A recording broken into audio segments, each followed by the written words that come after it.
নিজের বলে ভাবছো যাকে, সে কি আসলে নিজের হয়?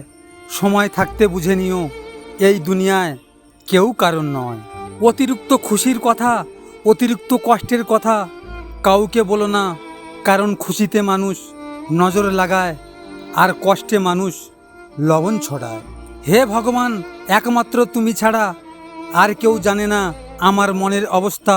তুমি সব কিছু ঠিক করে দাও, সকল কষ্ট তুমি দূর করে দাও ভগবান। এই ভেঙে যাওয়া অন্তরটাকে তুমি প্রশান্তি এনে দাও। আস্তে আস্তে সব বন্ধ করে দিলাম, কল, হোয়াটসঅ্যাপ, ফেসবুক, ইনস্টাতে মেসেজ করা।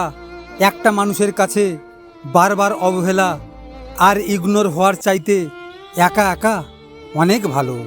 তোমাকে তো আর বোঝাতে পারলাম না, তাই নিজেকে বুঝিয়ে নিলাম আমি তোমার যোগ্য না। জীবনে কাউকে আঘাত করার আগে একটু ভেবে নিবে নিজে আঘাত পেলে কেমন লাগে। মনে রাখা উচিত, জীবনে কাউকে কাঁদিয়ে বেশি দিন ভালো থাকা যায় না। কাউকে ঠকিয়ে 2 দিন খুব মজা করবে, কিন্তু মনে রাখবে ঈশ্বর যেদিন ঠকাবে সারা জীবন দুঃখের সঙ্গ দিতে হবে। সময় আর আপনজন যখন একসাথে আঘাত দেয়, তখন মানুষ বাইরে থেকে নয়, ভেতর থেকেই পাথর হয়ে যায়।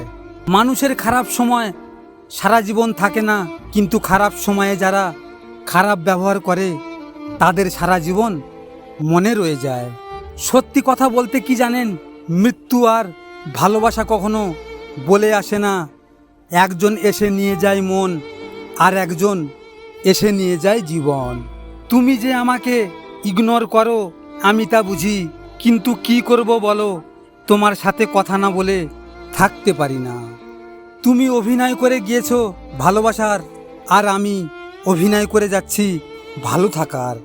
ভিডিওটি ভালো লাগলে পাশে থাকবেন, আর হ্যাঁ, নিজের খেয়াল অবশ্যই রাখবেন, কারণ এটা স্বার্থের দুনিয়া। এখানে নিজের খেয়াল নিজেকে রাখতে হয়, অন্য কেউ রাখবে না। দেখা হচ্ছে পরের ভিডিওতে। ভালো থাকবেন, সুস্থ থাকবেন।